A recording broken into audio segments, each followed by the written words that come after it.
my son's efforts today against his mother are a sight to behold. He went out of his way to like tape over remote control sensors and tie HDMI cables together and put tape on faucets so that water sprays everywhere. Replaced her hairspray with mouthwash, if I'm not mistaken. He's done this before, too, and she always falls for it. So if you think that I'm the old boy guy, you really have to meet somebody. Poor Ben is ahead of the game, though. He can already school both of his parents. It skips a generation. Yeah.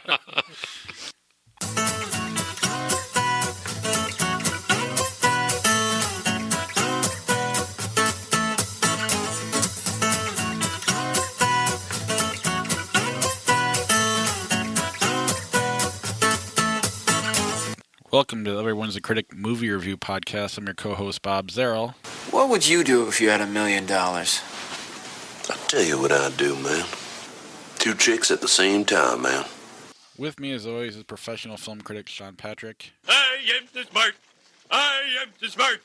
S-M-R-T. I mean S-M-A-R-T. And Josh Adams. You're that sweaty carpenter who hates me. Visit us at IHateCritics.net, everyone'sacriticpodcast.com.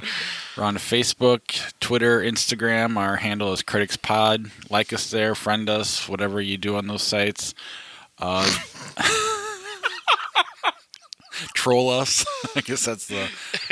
Save that for your iTunes review. Complain about us, complain about our opinions. I don't care. I see no energy drink on Bob's stool tonight. It's going to be a long one, Canada. I'm trying to do that potato thing again where it's like I'm losing another 20 pounds in 2 weeks. Oh, yeah, I should do that like for 9 straight months. Wait, so you like eat nothing but potatoes? Yeah. That's That's how I became a vegan in the first place. I did it for 2 weeks. That 2 weeks I was a total dick the whole time. In case you were wondering why Bob hated everything for a while. He wasn't famished, but it was definitely a potato famine of sorts because you were wanting other things other than potatoes. But after it, you were great. Yeah, it's a lot harder this time, and I'm on day 1. So, I've only had 3 potatoes today. It's going to be a starchy show. Yeah.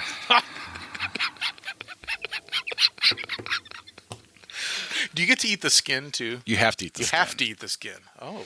No. You just eat them raw like an apple. Just You gotta You can do fold that. it back like foreskin. Present it to yourself. I'll end your potato diet right now. Is that what you do with foreskin? Fuck it. Don't ask me, man. I'd happily admit if that was the case, but I mean, I've got some get some advice. Well, let's Google it.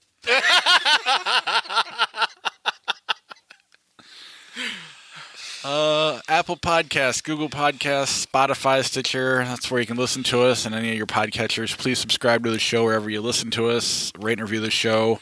We'll read your review on the air. Make sure you mention if you have foreskin. Yes. If you want us to write your review for us, say it's a starchy show. It's whatever you want to. Welcome to the Potato Hour. Yeah. And then Patreon. IHateCritics.net/Patreon. It's the best way to help support the podcast. There's also a PayPal link on the website, as well as our podcast merch if you want to support the show that way. And if you do get some of the merch, please take a picture and post it and share it, and we'll retweet it. We'll share it, whatever you do on those sites, because we're hardly ever on them. Share your best potato image. Don't do that. Potato. Oh, no. Mary Magdalene. Yeah, Joaquin Phoenix and Rooney Mara, and a story we've kind of heard before in several other different movies, but told in a very different way. Who's the director on this? This is the... Oh, shoot. I'm going to not remember it now, because it says in the trailer that from the director of Lion with Dev Patel in it. Yeah. And Nicole Kidman. I can't remember who that director is, but that is what they mentioned. Right. And that was a solid... Sorry. That was a solid movie, and this guy has a good look, a good exceptional cast. So hopeful, like I said, we've seen this story told before. How they're going to make it any different or put a new spin on it, we'll see. I like the tone of this particular trailer. If I had nothing of a background on who Mary Magdalene was or religion in general, I think I would still be stoked for the trailer the movie because this trailer is so emotional and effective. The part that gets me as a guy that likes movies is you have two really good actors leading this cast, and when it comes to religious films, sometimes that's the case, but within the past 30 years or so, every religious film has got the B team, so to speak, or sometimes the C team. Quit being mean to Jim Caviezel. I know. I was about to stick up for him a little bit. I mean, he has been good at times, but also really. I like the Count of Monte Cristo. He's good at that kind of thing. Frequency was fine. He had a nice little run there. That was like 20 years ago. It was. I did not say that anything good came of it, but yeah, I'm not a fan of Jim Caviezel now, but at the time, yeah, I could see. I mean, he sold the injuries. He put over the whips. Put over the Jews. I have a hard time reading anything that he says these days. Now he's a bit of a different dude, and I don't always align with what he's saying. This is going to be rated R, so I mean, it's got that going for it, that it's not going to totally cater to a specific audience. Yeah, the other thing about religious movies and why this one is so interesting, or spiritual movies in general, regardless of what you believe in, if a movie is effective at showing you what the principles involved were doing and the emotion behind that, then it can become akin to spirituality. I remember watching The Prince of Egypt at a particular time, and I know that it's animated and it's not everybody's thing, but it really kind of spoke to me as like, wow, this is actually special. I can see why people are into this. And this is a time where I had never gone to church or anything like that, really. So I'm kind of hoping that this lives up to the hype that I have in my head for it. At the very least, Joaquin Phoenix doesn't choose badly. Yeah. He's pretty smart with the films that he chooses. I mean, in the last year, he's done remarkable work. He was in one of the best movies of the last year with Sisters Brothers? Not that one, the other one, with the hammer. You Were Never Here. You Were Never Really Here. Thank you. Well, yeah, so him working with a good director, I'd trust anything he might do. In 2019, Joaquin Phoenix will be playing both Jesus and the Joker in the same year. So let that sink in. Annabelle Comes Home. Didn't see it. Yeah, you did. I will say this, the only thing that I got out of this trailer besides the usual, like, stop just playing music swiftly to get us scared and jumping out of our seats and showing something that looks disgusting for a fraction of a second. The only thing about this is that you did see the Warrens in here, portrayed by Vera Farmiga and Patrick Wilson. Despite what we might think about the Warrens, I enjoyed the first Conjuring a lot. I still do. The second one is okay. This movie has them in it and seems to be linking back to the Conjuring. So at least these Annabelle films, as completely pointless as I understand that they've been, they're coming full circle now. It seems like, though, that the Warrens like pop up and leave based on that's kind of the impression I got from the trailer, because after they showed kids messing around in the little scary room, then it seemed to go to the kids' story. And I don't know, every time I watch these trailers, I try to, think of when Sean complains about them. Why are they just moving pictures and popping up out of your sheets and stuff like that? And it's like anybody can scare themselves. So when you're home alone in a scary house, you're picturing when you look in the mirror, you're going to see somebody, but you never do because ghosts aren't real. Right. But if you move, you make them show, you make them pop up, then it's scary to those who are scared by that kind of thing. But yeah, that's all I could think about while watching this trailer. This doll is not voiced by Mark Hamill, whereas Chucky is voiced by Mark Hamill. Yeah, they had an Oscar winner voicing Chucky before, now they got a Star Wars guy. Hey, you tell me what Brad Dourif has done that is worth shit since that movie. And that was 1976, 77? Oh, man. Anything for a cheap Star Wars laugh, I tell you. He's been several horror cameos since then. same for Mark Hamill. Exactly, he's a voice actor.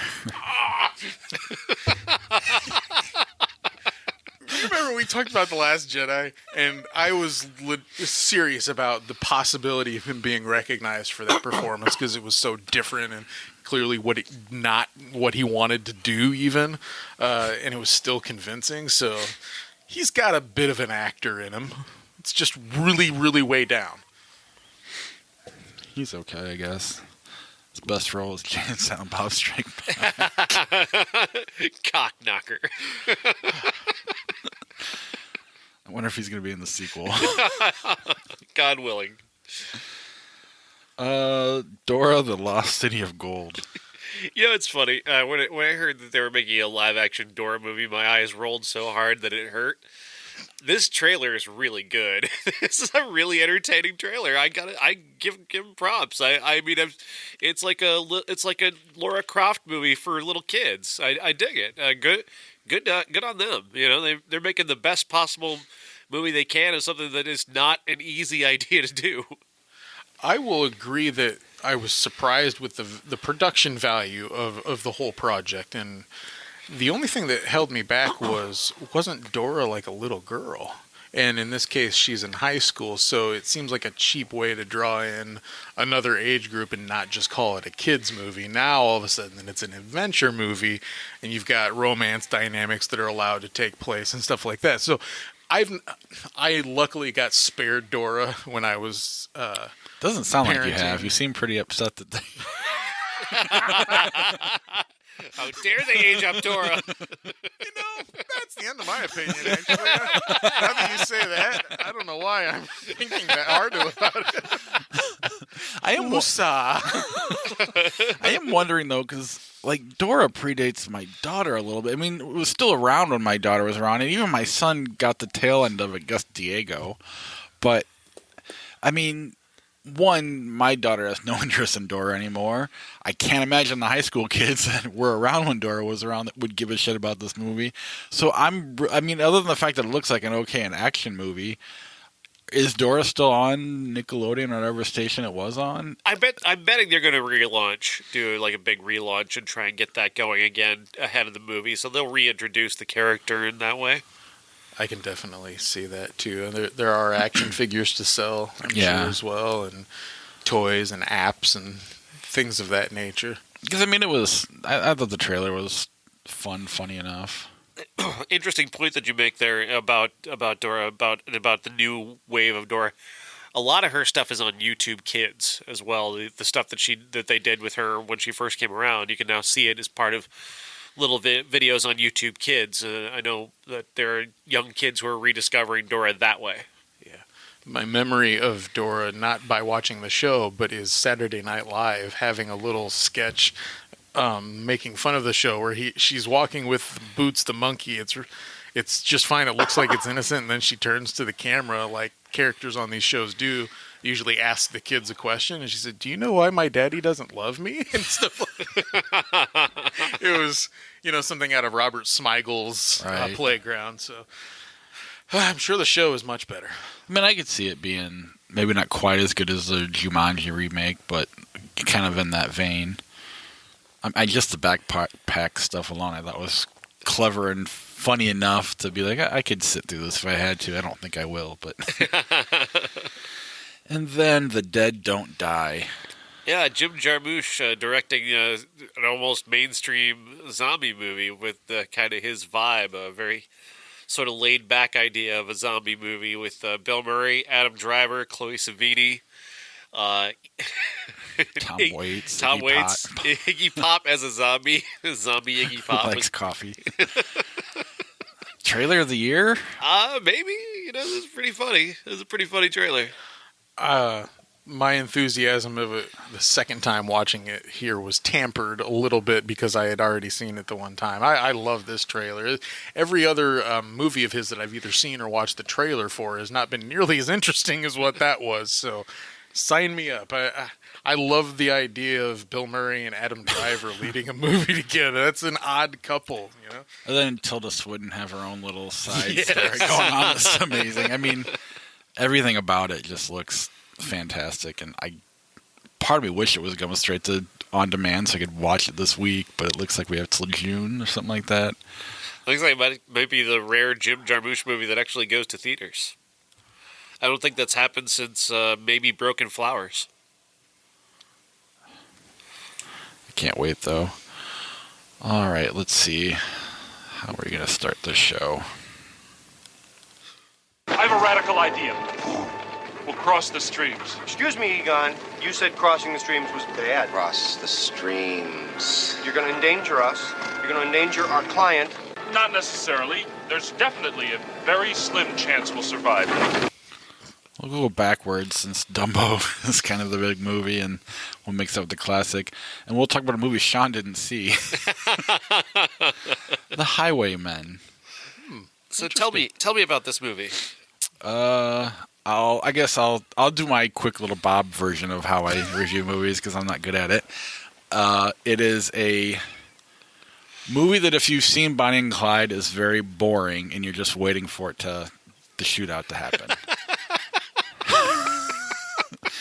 I mean, so negative review. It's not. It's interesting for a while, but you know where it's going, and you just have I don't know. So who are the stars here? We got Kevin Costner and Woody Harrelson play two former Texas Rangers that are enlisted back in service by David Carroll Lynch. He's a governor's right-hand man, that kind of thing. And the governor's played by Kathy Bates, former Texas Governor Ma Ferguson, I believe was the name. And she was charged with trying to find Bonnie and Clyde in her state as well. There were outstanding warrants for them all over the place, of course. And these two former Texas Rangers, they don't have federal protection to go about as they please, but they do within Texas. Now, you know that they're going to do their own thing because they're former Texas Rangers. They're used to having a particular type of freedom to go about their way of law enforcement. Now, actually, I found this movie to be very fascinating because I didn't like Bonnie and Clyde. Definitely better than Bonnie and Clyde. I agree. Yeah, and you know what? I found that this was the correct way to tell the Bonnie and Clyde story because the notoriety is really the only important thing that comes out of that to me. All the people that they killed and all of the ridiculousness that they perpetuated at that particular time, whatever positive things came out of it, it was a wholly negative experience. So I would rather watch the story about the people that caught them and how they did that. And this movie it's directed by John Lee Hancock, who's an okay director and writer. I mean, he's done some things that I've enjoyed. The Rookie is okay. There's one that was a little closer to that I liked a bit more. I can't remember, but he's been around, okay? He's a native Texan himself. And what I liked that he was saying in this one, he focused a couple of times on the loyalty that people showed to Bonnie and Clyde, despite the fact that these law enforcement agents, Costner and Harrelson, they were certainly not imposing to the point of being intimidating, if you ask me. I felt that they were interacting really well with everyone that they could until a certain point. Now, this loyalty, to me, it spoke to what people that don't have things are forced to do sometimes in order to exist. So the divide between the haves and the have-nots in 1934, it's just a different time now. And I felt that the movie was really smart to come from the point of view of the lawmakers and actually discuss the challenges of what lawmakers have to deal with, too. Costner and Harrelson are well-developed characters, and of course they're real people, but I felt that the movie spent the due amount of time understanding why Kevin Costner was as forceful as he was and why Woody Harrelson, why he was as lenient as he was, so to speak. You know, he's giving his mentor, his former boss, his partner, you know, a different perspective on this. He's saying that's the difference between us and them. We can't go that far. We can't push their faces down into the ground, you know. He adds a layer of humanity to it that, frankly, Bonnie and Clyde didn't have at all in the movie, that humanity. And I'm not sure that those people did either. But if all that one sect of society has is to look at something and say they're fighting for us, whether they are or not, that really rung true for our modern times. And I really don't want to get too political, but I felt that this film was definitely in the right place at the right time for me. I felt also that it was pretty beautiful, considering you're shooting a lot of dust fields in a lot of random homes in the middle of nowhere. I think this is outstanding stuff.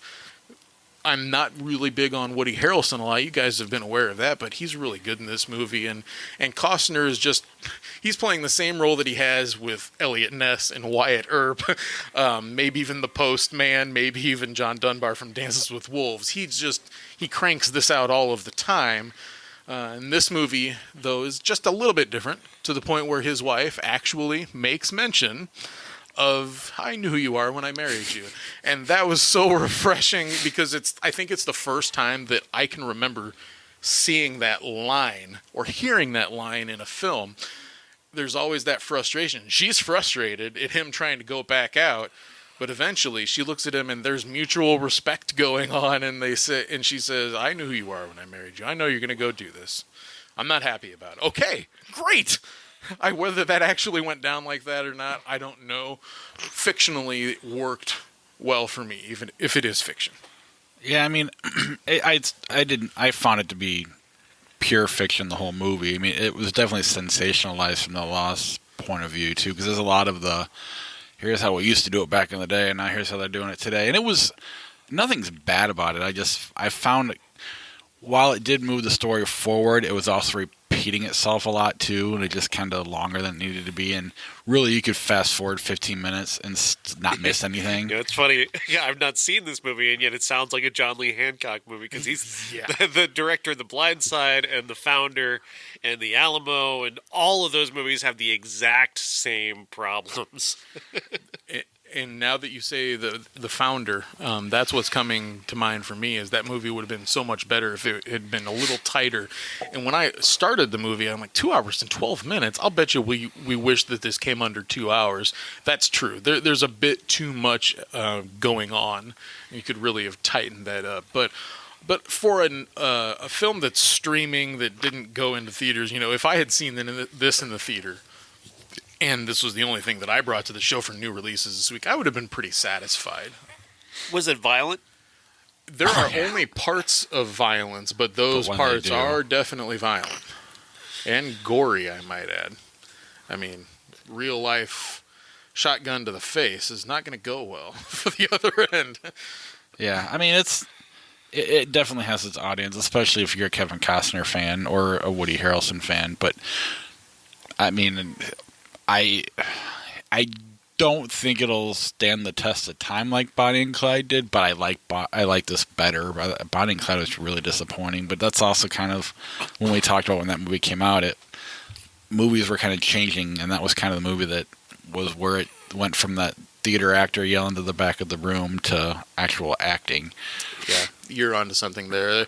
Where you said those that like Kevin Costner, I almost thought to myself, those that like Tom Selleck would watch his westerns that only made it to TV, that kind of thing. It's not that backhanded. So there's like a spectrum here, where that's the bottom, and maybe No Country for Old Men is like the top, where you've got a story like this. It's essentially a western of sorts. Do you recommend people watch it? It's not a must-watch. Do you recommend people watch it? I do. If you are looking for something, I think this will at least satisfy your minimum standards for film. And it gives you exactly what you want for Costner. He is exactly this character all the time. With the last 3 movies I watched on Netflix, I would watch the other 2 before I'd watch this one. That being The Dirt and the other one, Triple Frontier. I'd go for this one over Triple Frontier. But I mean, yeah. Wow. It's not a big. I'm not anti it. It's fine. Speaking of wives that know who their husbands are, The Beach Bum. The Beach Bum with Matthew McConaughey, directed by Harmony Korine, who directed Spring Breakers. Tells the story of Moondog, a poet whose wife is a millionaire, Isla Fisher. just kind of subsidizes his genius, quote unquote, where he just basically his everyday life is just moving from one old style and some bud to the next old style and some bud. Pabst Blue Ribbon. Whatever. I don't know. I don't know. Hipsters everywhere just screamed out in terror, but we're fine, of course. I have no idea. I don't pay attention to beer, and I found it hard to pay attention to this movie, so maybe that might be the problem too. I don't care about this. Nothing happens in this movie. The character doesn't grow. He doesn't learn anything. There's no arc. I don't know exactly what Harmony Korine is hoping to do here. Is he hoping to entertain, or is there any point to this at all? I assume it's meant to be entertaining, but I don't find this particular character to be all that entertaining. I found him rather dull. I don't really know what I was supposed to take away. I didn't really laugh. I've seen the joke about, Snoop Dogg and marijuana before, and I've seen the jokes about Matthew McConaughey and marijuana before, and even mixing in Jimmy Buffett culture doesn't really do anything for me either. I just did not care about this at all. The most entertaining thing in the movie is Zac Efron's beard. I did notice, because it's not perfect. It's like, if you're going to do it, just do it right. It's like you clearly messed up spots of it. Is that really even his hair, you think? No. Well, it might have been, because he did. If it wasn't his hair, then that'd make it better, because it's like, okay, it's not perfect. But I love this movie. To me, the point was, and it's not necessarily the best way of making the point, but it was simply a guy who chased what made him happy at any cost. And I think that's a good, it's more of a, I don't know, I think more, and maybe it's because I'm wanting to be more like that now, not necessarily with marijuana and Jimmy Buffett, specifically not with Jimmy Buffett, but there's just sometimes you just get caught up in your work life and this and that, and you're not putting yourself first. You're putting other things first. And this movie, that's what that character was. And he wasn't a genius, but they treated him like a genius because he followed whatever made him fun. And it didn't matter if he was rich or he was poor. He found the same amount of fun and happiness at both levels, and it wasn't really about him growing, because I think the point he was trying to make was he's already there. You're the one that has to grow with him, and at the same time, people are dying, and but they're also all living life to the fullest when they die. So it's sad, but it's not. And I don't know. I found myself fascinated by that whole what he was trying to do there, and I liked the character. I mean, I'll put him on par with Joaquin Phoenix in Inherent Vice, and right behind Bridges and the Lebowski.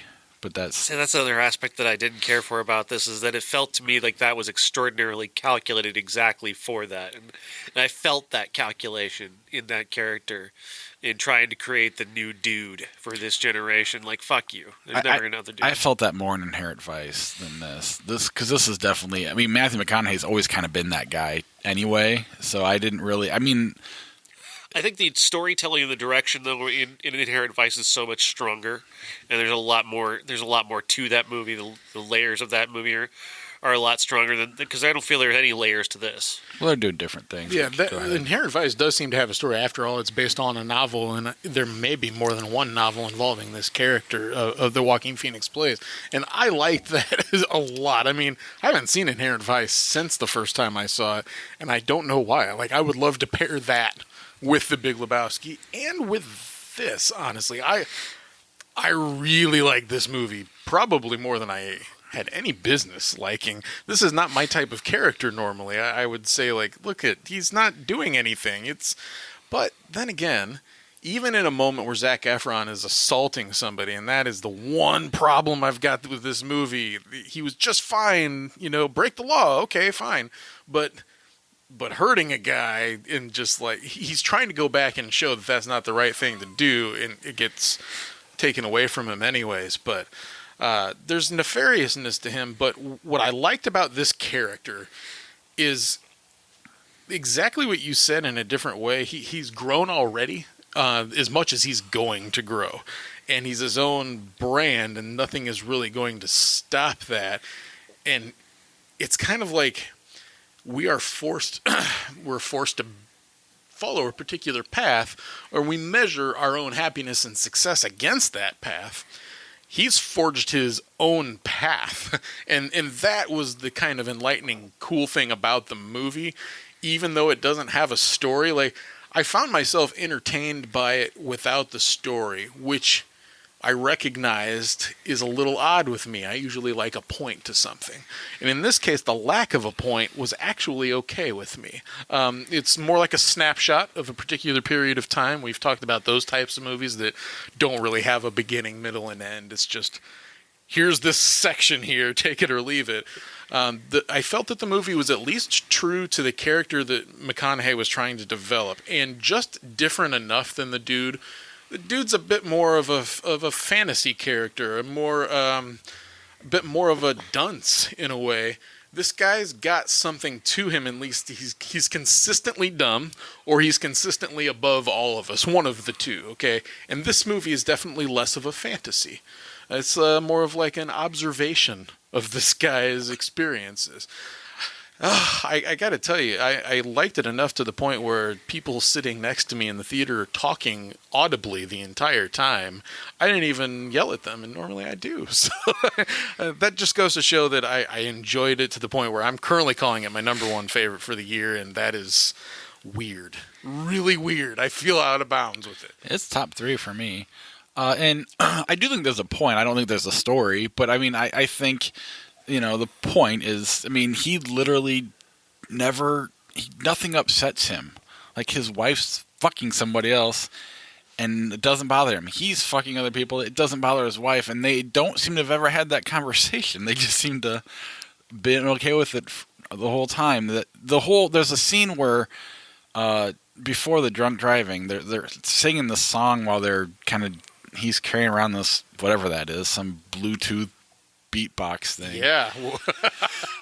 But I thought it was a fanny pack at first, but... Well, he had a fanny pack on the whole time, too.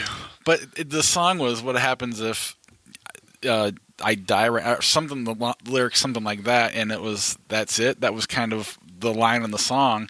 And that, to me, was a very powerful lyric, because it was like, I'm looking at the next thing. I'm looking at now. It's not about what happened. You're kind of living for the moment. And I know that's a simple thing to say and do, but I thought this was a pretty original way of telling that story, and showing that message. And I don't know. I think it's I don't know. I think it's a good movie to see, and it's definitely certain people needed to see it more than others. At the same time, there's a lot of drugs. I did find, as much as I hate Jimmy Buffett, I did find it funny that Matthew McConaughey, Snoop Dogg, and Jimmy Buffett were on a boat together. But Sean ruined that joke to start the review. Yeah, I don't get the Jimmy Buffett culture either, to the point where I've actively tried to not be close friends with people that are Jimmy Buffett people. I don't get it because I don't like the heat or the beach. But I do like margaritas. I guess I've got that going for it. Or his music. That's another one. That's too. The main thing. If you don't like his music, you could like pot, the beach, the sun. The music's so bad that I can't. I can't handle. I'm not a pothead or anything like that, but I can't. But I did find it funny, him and Snoop Dogg on it, and they had a song. The three of them did a duet of sorts that I thought was pretty funny. But it's got some particularly memorable moments, inappropriate wise, be it Martin Lawrence losing. Yeah, I can't really go into that, I suppose, but he meets interesting characters. It's like, I hate to say that it's a dude for the new ages. I think you're onto something there in what people might attach to the movie or might get inspired to think of because of the movie. But it's different enough for me that I felt that they were two independent performances. Luckily, because that means I can attach myself to three stoner loser guys with inherent vice. I definitely like The Big Lebowski better, but I would argue that had less of a point than this did. and neither one really had a story. So. That was a spoof heist type thing with some pretty fantastical elements that are wonderful and elevated above this one, for sure. Gloria Bell. Gloria Bell. Now, this is one of the best movies of the year. This is from director Sebastian Lelio, who broke out with A Fantastic Woman 2 years ago, and then last year did Disturbance with Rachel Weisz and Rachel McAdams. Brilliant movie. And now here he's done a movie with Julianne Moore, who plays the character Gloria Bell, who's a woman recently divorced. She's in her early 50s. She's trying to date again and move out into the world again and start meeting people again. And it's awkward and weird and uncomfortable, but she's forging ahead, and she's trying a lot of different and unique things. She's got a particular kind of disco that she goes to that a lot of people her age frequent, which it seems like kind of a California phenomenon, which is fascinating in its way. And the characters she meets there are all kind of interesting, all the same kind of guy, really. And until she meets John Turturro, and they begin this very strange romantic relationship that is very dysfunctional and not in any way typical. Like, it's romantic sometimes. It's also like just highly dysfunctional. He's got this, he's recently divorced himself, and he's got a family that just still like is blowing up his phone constantly, an ex-wife and 2 daughters who seem entirely dependent upon him, who keep taking up his time. And that's a strain on their relationship. And it's a very unique look at a life that you don't often see on screen. And Sebastian Lelio is such a compassionate and very thoughtful director who likes stories about people who aren't normally brought to the screen, like what he does with A Fantastic Woman, which is about a trans woman whose boyfriend passes away and his family doesn't want her anywhere near his funeral, and the harshness with which she's treated in that scenario. And then you've got Disturbance, which is about this very cloistered Jewish community and this woman who realizes that she's gay. And this longtime friend of hers that she's always been in love with returns for her own father's funeral. And there's a lot of complications there. And these really unique slices of life, very specific places. And Gloria Bell kind of has her own specific place, this kind of Southern California place that's very unique. The soundtrack is amazing. It's this mix of disco songs from the late 70s and this great early 80s pop, including building up to the title song by Gloria Brannigan, which hits at a moment that you don't expect, and really suddenly you're like, wow, that really hits. That song really does hit in this moment. And Sebastian Lelio is definitely a director to watch. This is one of my favorites of the year, right up there with Lords of Chaos. Yeah, well, let's do our top threes right now. For me, it's Lords of Chaos, Us, and The Beach Bum. What would you? Lords of Chaos and Gloria Bell. Us not up there? Us, yeah. Us and The Beach Bum and probably something else. I currently can't think of it, and because I can't remember the theater films I've seen or Netflix stuff this year other than The Highwaymen. I guess that means The Highwaymen. I would throw in Isn't It Romantic as well, which is a lower tier, but certainly one of my favorite comedies, straight comedies of the year. I noticed none of us said Dumbo. Well, now I was. This is funny because I was accused multiple times of not liking Dumbo, even though I gave it a review that's like, it's good, it's fine. Dumbo's fine. There's nothing really wrong with Dumbo. It's a little bland, but it's basically just kind of fattening up a 65-minute animated feature to have human characters that it didn't have before. Because the original cartoon, which we'll get to, is just animals, and not even really talking animals, aside from the mouse. Not a whole lot of talking at all. Yeah. Getting an early review from Bob here. This one's got human characters, a couple of kids who are in a circus. Their mom has just passed away. Their father has just returned from World War I. He's played by Colin Farrell. He's returned minus an arm, and has not able to continue with his act in the circus, which is a horse act. His wife used to do it together, so he gets assigned to take care of the elephants, and one of the elephants is Dumbo, the newborn.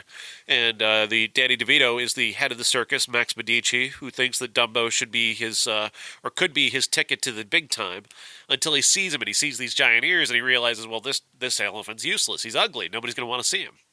That's when the kids start playing with him, and they find that if they give him a feather, he can fly. And of course, that makes him a huge star. And they meet Michael Keaton playing Johnny Depp, playing a character in a Tim Burton movie. And he's the villain. He takes him to the big city and puts him in a big top, and he's going to try and exploit Dumbo and keep him from his mom. And Dumbo wants to get back to his mom. Yeah, you didn't have to see it, did you? No, I made the choice to see The Beach Bum. I believe that I was correct in at least doing that part. I put myself through one. It's not bad. No, There's nothing wrong with it. It's fine. There's not a lot of Burtonisms in it. There's a very mercenary quality to this, like Tim Burton as director for hire. I mean, other than Michael Keaton, like you said, right. Everything else is pretty. Well, and Ava Green is directed to be Helena Bonham Carter. A little bit, but even that's reined in. I know there's just definitely true. I'm not disagreeing, but it's not as over the top as Helena Bonham Carter normally is. But Keaton is playing Johnny Depp. Let's be clear. Keaton's over the top, but it works. I like it. I mean, I don't have a problem with his character, and I like the fact that it had the balls to do what The Greatest Showman couldn't do and free all the animals at the end. I mean, in a way, it's kind of eye-rolling, but at the same time, I was like, oh, that's cool. They actually went there. Yeah. But, yeah, it's fine. Yeah, there's nothing wrong with it. It's solid. It's a well-made family movie. It's inoffensive. Like I said, it's bland and kind of mercenary, because Tim Burton is not working on anything original here, and he doesn't seem particularly invested in making this anything special. But in terms of just a solid, by-the-numbers family film, it works. Right. I'm wondering if I would have liked more Burtonisms or not. In some ways... you look at his Alice in Wonderland movie, and you're like, oh, maybe I don't. God-awful movies, yeah. But at least, he looked like he was trying a little harder there. But maybe that's... It looked like this was up his alley, where you've got misfits, freaks, so to speak, the circus atmosphere. I can imagine him taking the decorum of what circus is in our heads, where we see pinwheels and big tops and stuff like that, and making it grimy around the edges, and showing the freaks being a family. It seemed to be well within his wheelhouse when they announced it. But it seems like there are no real calling cards here, and that's the only reason I would have been interested. Mostly just the visual signatures, things that remind you of, like, the colorfulness of a big fish or something like that. But it's almost like Sean said, a director for hire trying to be Tim Burton is more what it is than Tim Burton being Tim Burton. I don't know. But again, it's not bad. I think that just adds to it being bland. That and Dumbo is kind of it's an old story that, even though you changed it a ton, which they kind of did, but it's still kind of the same thing. So there's some elements that like the callbacks to the cartoon are cute. Yeah, the pink elephant thing was cool. They do pink elephants in this movie is very different. Dumbo doesn't get drunk or anything like that in this one. We'll talk about that. But I thought that visual touch was nice, and there is they kind of work in some of the music gets in there a little bit. Yeah. So that's there's little touches that really call back to the original that were nice. And my kids liked it fine, but they're right back to watching Spider-Man Into the Spider-Verse. It does seem to have slightly underperformed at the box office as well, despite being number one. As I saw, Disney was expecting maybe about a $20 million more gain from this weekend, and you compare it to their other live-action ones, under Jungle Book, under Maleficent, Under Cinderella, etc., is one of the worst performing ones. And I will say, walking into the theater, my son wanted to re-see How to Train Your Dragon 3, and my daughter wanted to see Happy Death Day 2. So neither one of them really wanted to go to Dumbo. But I was like, Daddy's got a podcast. Ladies and gentlemen, this is the main event for the linear, legitimate, and universally recognized, undisputed classic. Dumbo. 65 minutes. I was so excited when I saw that. And then I watched it, and I was like, this is the longest 65 minutes of my life. A lot of filler in there. It's very abrupt, too. Like, the ending just arrives and just like, really? It's over? I remember getting out my pom-poms and doing a cheer. But yeah.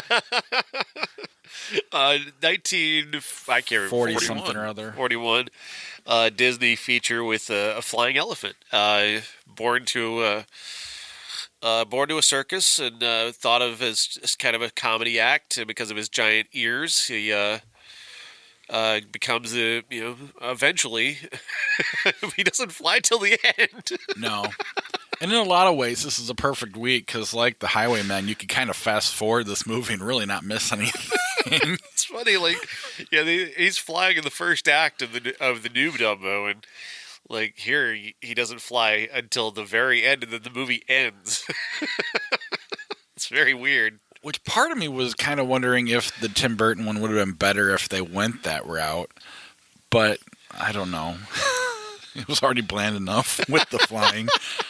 Maybe it wouldn't have been. Sorry, I was just trying to pick out something from this movie that would register as this is a classic. I was watching as my wife is singing along to the songs because she knows them. I hadn't seen it since I was 3 or 4 years old myself.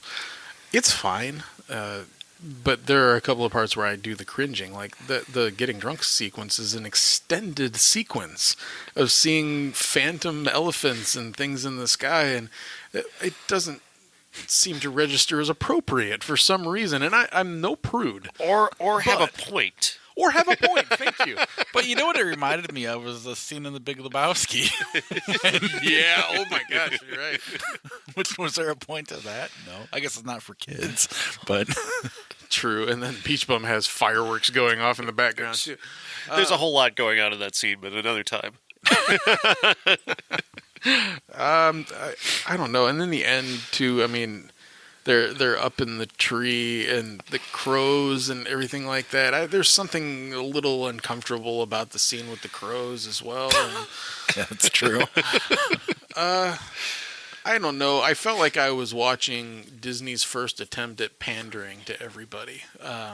We are definitely going to get all of our version of jokes and stuff in there in our form of animation. The animation's actually fine. I didn't find a fault with that. I watched it in high definition. I wanted to give it all of its due, so to speak. And it's a fine-looking cartoon for being 78 years old. That's a very impressive feat, and I'll have to give it that. But I found the songs to be immemorable. Not too many this time, but, immemorable. Nothing that I was going to sing along. In fact, the film ended and my mind was right back on Hakuna Matata. Something that I actually could at least get behind. A lot has evolved since then, in theory. Culturally, animation, entertainment, and otherwise. But calling this a classic, to me, is almost the same as me saying that Return of the Jedi is a classic. I think people just say that because it's one of the earlier Disney films and we're supposed to revere Disney as the animation house.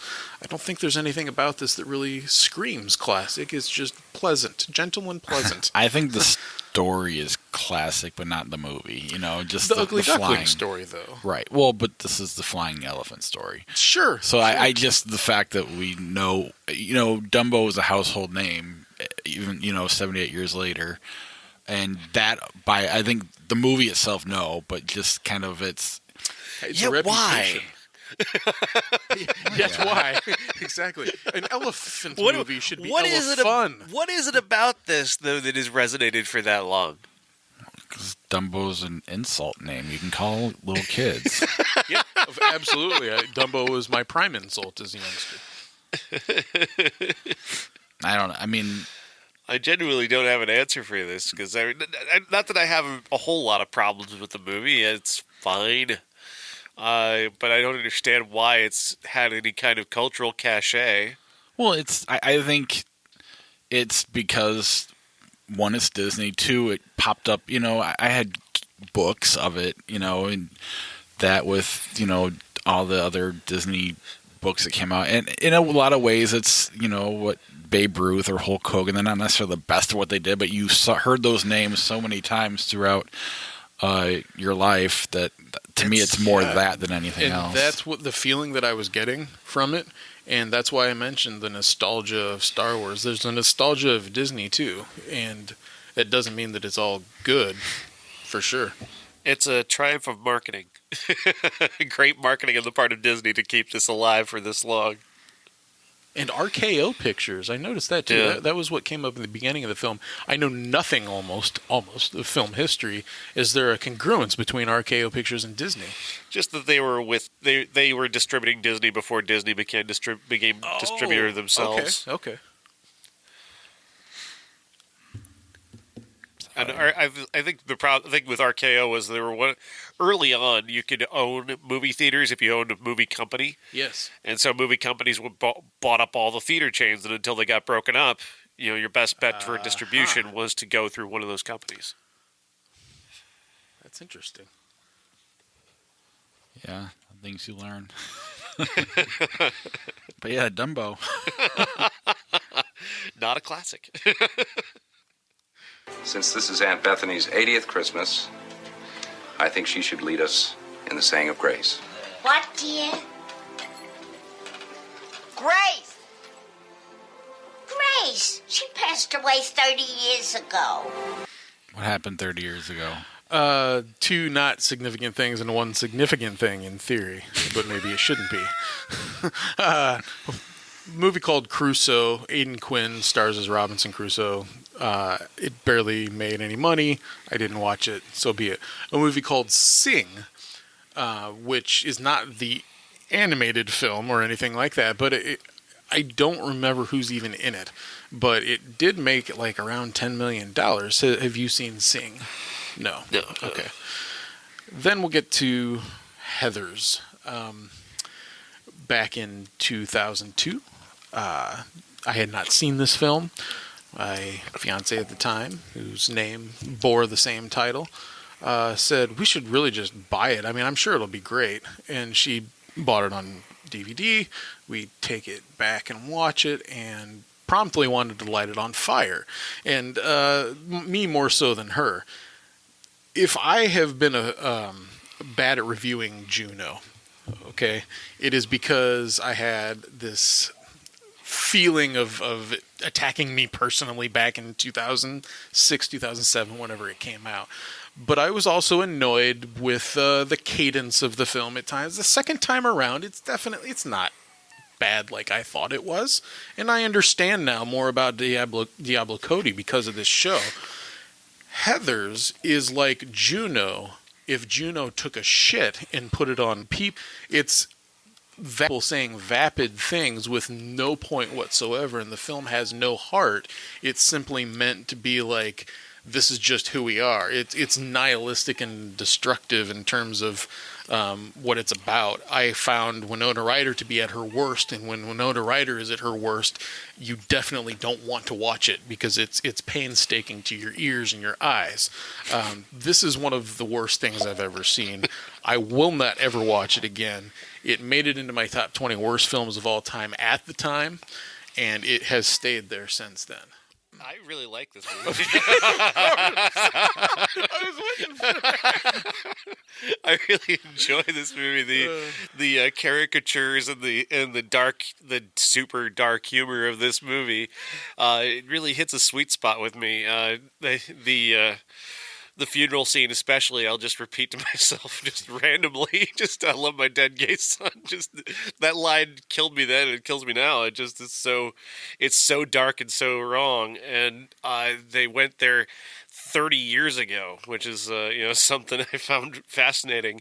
I think in many ways this movie was ahead of its time in terms of just being dark and disturbing and being about school violence, which is it predates the kind of school violence that we see today, which is kind of interesting. It's outsized. It's not meant to be taken in a literal fashion. It's not meant to be treated in a literal fashion because all these characters are outsized caricatures, and all the set pieces, even the visuals of the movie are all kind of blown up a little bit. The look of the movie is outside of reality in many ways, and I appreciate that the attention to detail in that to make this something almost cartoonish and dark and edgy and weird. I haven't seen it.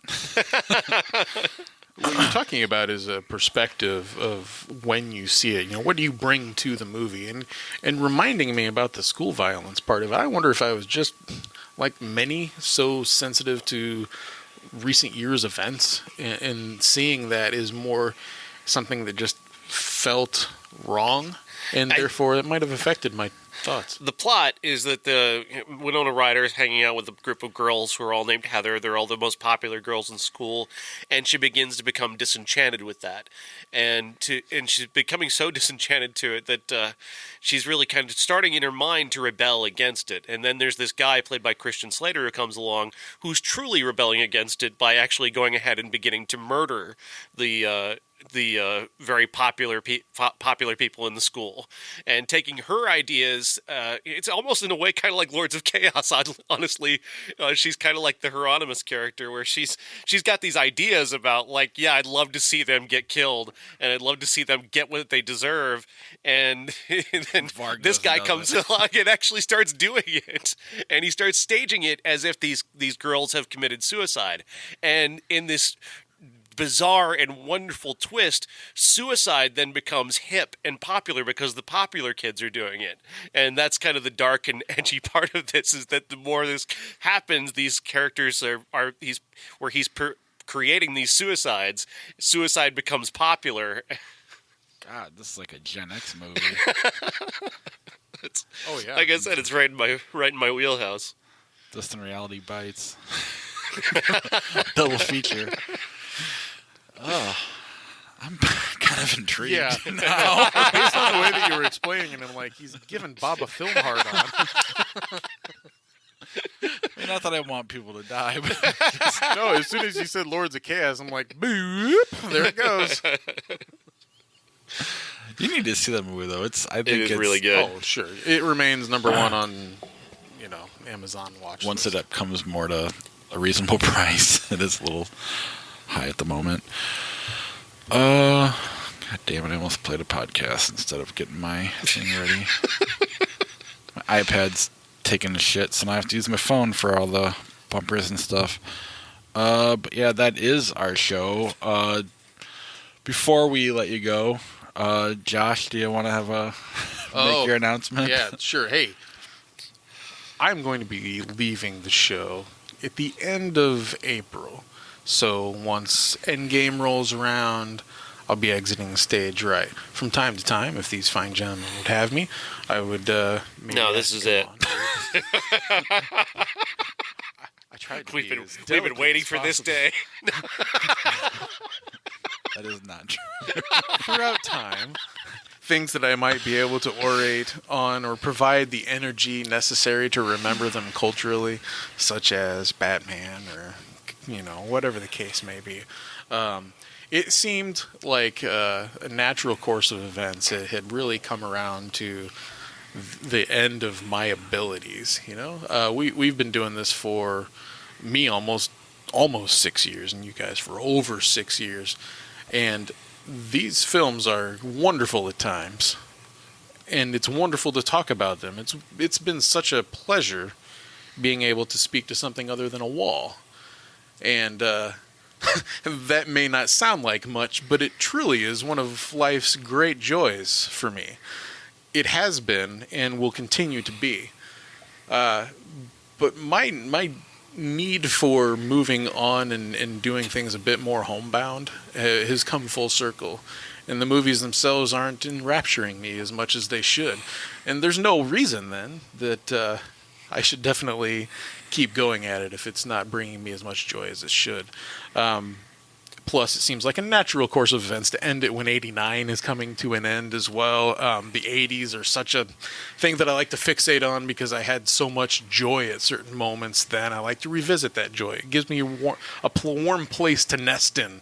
The 1990s were a different story, so it seems to make sense. And you gentlemen do a wonderful job. We'll get more into it towards the end there because I don't want to spill out everything right here.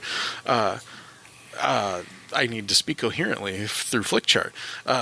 But I have truly enjoyed our time. Like I said, one of life's great things that has happened to me. And it's just ready for me to move to a different thing. I can't keep up with what the experience demands of me. But you shall hear me from here on out until Endgame with my best side up. Especially this next week, we've got Two Pet Cemeteries, we've got Shazam, it's a superhero film for Christ's sake, and Major League. Oh, Jesus. Now I have got a show boner.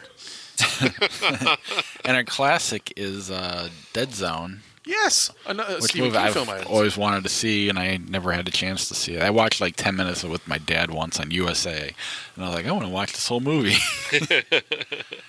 But yeah, and I mean, my hope is that there's more moments where Josh does pop up here and there, you know, maybe 2 or 3 times a year, maybe more, maybe less, whatever he feels like doing. He'll have an open invitation, and we will continue the show,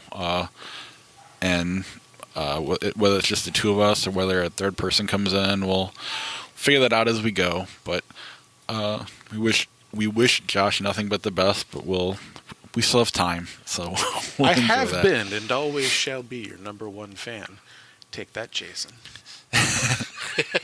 And in a way, Josh won't. I mean, he'll probably pop around on our Facebook page and be around, and so he'll still be with us until I get blocked by the admins. You know me; I'm too lazy to take you off an admin. Well, I'm sure that there is a Star Wars news limit to be shared to the group. I'm not even positive if you go to our About Us tab if I ever put you all the way on. That's how lazy I am. I'm not even sure we have anything on the About Us tab, to be completely honest with you. Oops. But who clicks on that anyway? But yeah, before we let you go all the way, I do want to thank our Patreon supporters. And if you're only here for Josh, we respect you dropping your Patreon that's pledge. Ridiculous. What have you been doing with your life? You in Canada? I'm kidding. I love you, Canada. But at our key grip level, Charlie Messing and the Hall of Famer Jason Bryant.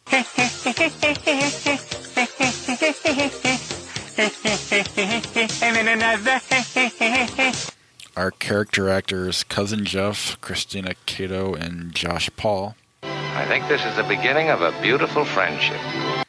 Our special effects level, Corey from Ivy Envy and Sarah Morrell. May the Force be with you. Our associate producer, Jason Mollett. Everybody has to eat shaving cream once in a while. Before you read the next one, the director of the stuff passed away this week. So Yes, I saw honoring that. that clip, rest in peace, gentleman whose name I forgot. And our movie stars, Dave Severs and Uncle Jeff. I want the truth! You can't handle the truth! IHateCritics.net/Patreon. That's where you can go to become a supporter. Also, if you click on the PayPal link and want to donate that way, you can do that as well.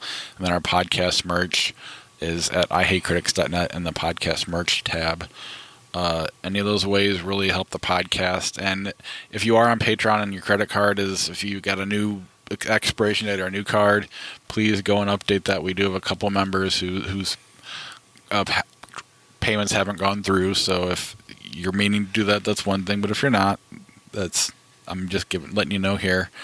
No judgments either way. Patreon can be kind of tricky with that way. Ghosting on Patreon. You just don't change the credit card. Eventually, when I drop your name from the credits, you'll know who you are.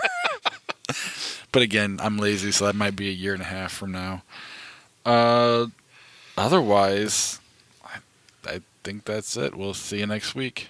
That ought to do it. Thanks very much, Ray. And we're the three best friends that anybody could have. We're the three best friends that anyone could have. We're the three best friends that anyone can have. And we'll never, ever, ever, ever, ever leave each other. We're the best three friends that anybody could have. I mean the three best friends that anybody could have. That's right, the three best friends. Thanks for making that song a lie, Josh. Oh, crap, I gotta redo a lot of things.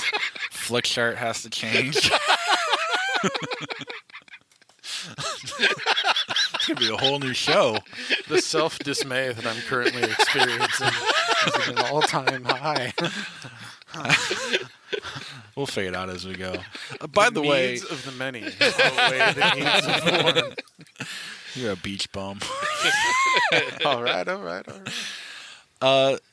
Most of you probably aren't listening to this on April 1st, but that wasn't an April Fool's joke. He really is planning on leaving after Avengers.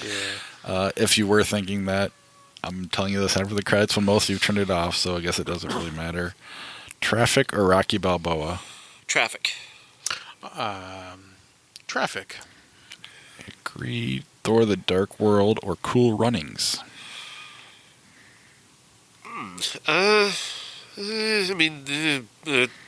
Thor. I'll go Cool Runnings. Dark World is my least favorite of the MCU films. I'll go Cool Runnings as well. Rocky 3, X-Files, I Want to Believe. Rocky 3 is Mr. T. And Hulk Hogan, yes. Yeah, all right, yeah, I'll go Rocky 3. See, if I didn't say Hulk Hogan, I wouldn't will have go gone. X-Files. I want to believe. I know what your answer is. I like Eye of the Tiger, come on. Alpha Dog or Brazil? Oh, Alpha Dog is... Justin Timberlake. Is that what that is? Yeah. That wasn't that good. What was the other one? Brazil. Yeah, Terry Brazil, Gilliam. yeah. Brazil. Weird movie. This is kind of a pointless one. Shooter or Underworld? Underworld? I can't. Fishing with Gandhi.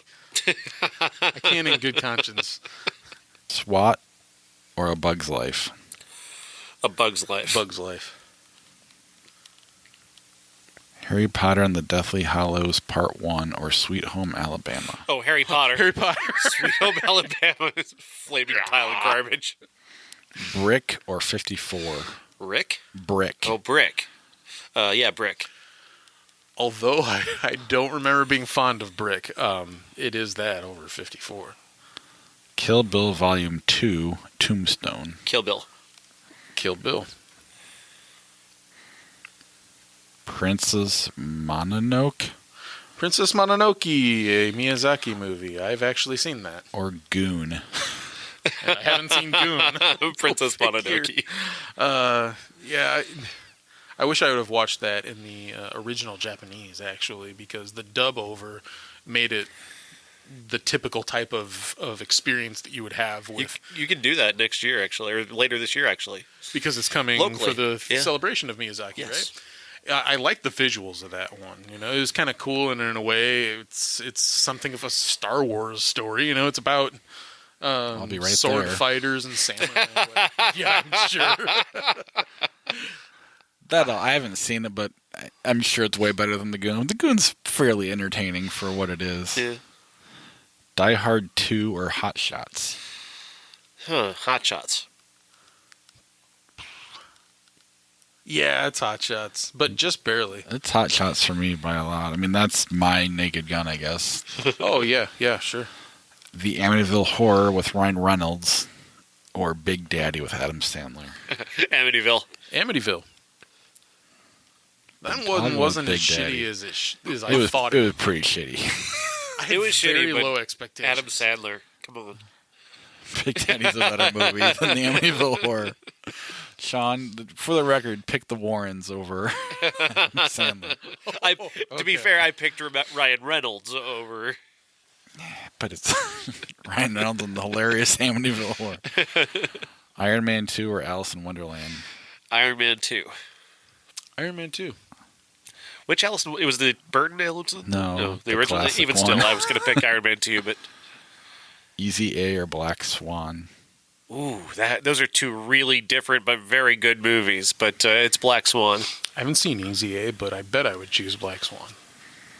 Happy Gilmore or Beverly Hills Cop. Beverly Hills Cop. Agreed. The Return of the King or Natural Born Killers. The Lord of the Rings movie. Oh yeah. That one's better than Natural Born Killers. That's a pretty low bar. I might go I'm happy Natural to Born step Killers. over low bars at my advanced age. I got 2 out of 3. Planes, Trains, and Automobiles or Shrek 2. Shrek 2. Planes, Trains, and Automobiles. Man, How much do you like Shrek and your... more than I should. But I do like, I'm going to go with Shrek, but I do like Planes, Trains, and Automobiles. I hate going against it.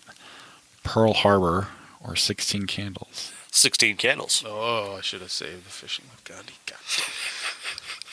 Because Pearl Harbor sucks, but I miss you. Yeah, it's going to have to be the one that's not Pearl Harbor. The Green Mile or Planet of the Apes, 1968. Planet of the Apes. Agreed.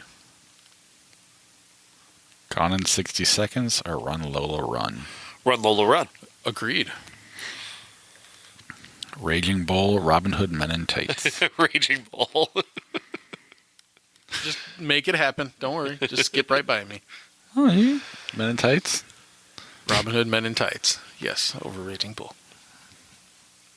Inception, Resident Evil Apocalypse. Inception. Agreed.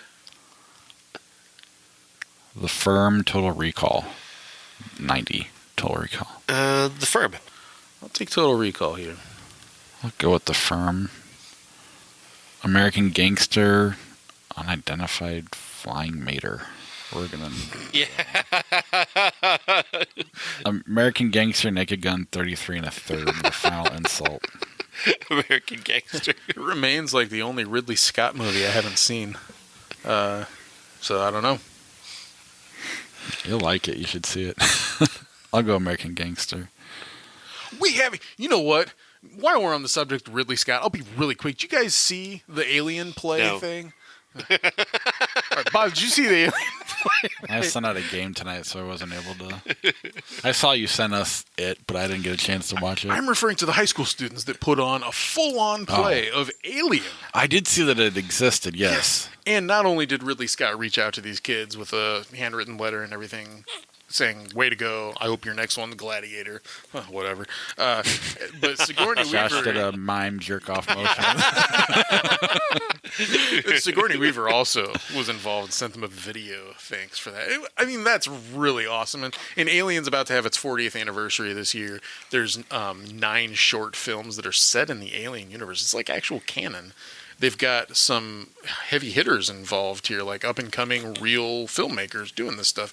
Bill Paxton's son is in one of them, too. And they're releasing one every week. So I really enjoyed the first one. Visually, it's very, very cool, very Ridley Scotty. So, I'm on board. I know no one really cares, but, like, in terms of cool stuff that's set in... We don't get that kind of thing in franchises that we love, maybe the Marvel one-offs, but this is a 9-10 minute film. It's kind of cool.